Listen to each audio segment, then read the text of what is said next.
కార్యకర్తలకు మాట ఇచ్చారు, మిమ్మల్ని ఇబ్బంది పెట్టిన వాళ్ళ పేర్లన్నీ కూడా ఒక బుక్ లో రాసామన్నారు.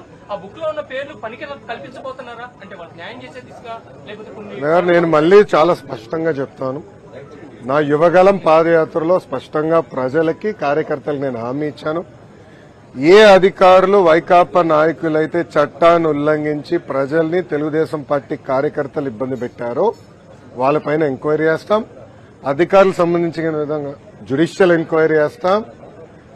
ఎంక్వైరీ నివేదిక మేరకు సర్వీస్ నుంచి డిస్మిస్ చేసి జైలుకు పంపించడానికి కూడా నేను వెనకాడను అని ఆనాడు ప్రజలకి చెప్పా, కార్యకర్తలకు చెప్పా. అది ప్రజలు ఒప్పుకున్నారు. అందుకే ఈరోజు ఎప్పుడు లేని విధంగా మనకు మ్యాండేట్ వచ్చింది. తప్పనిసరిగా ఇచ్చిన మాట, ఇచ్చిన హామీ నేను నిలబెట్టుకుంటాను. ఇప్పుడు ఆనాడు శాసనసభ సాక్షిగా మా తల్లిని అవమానించారు.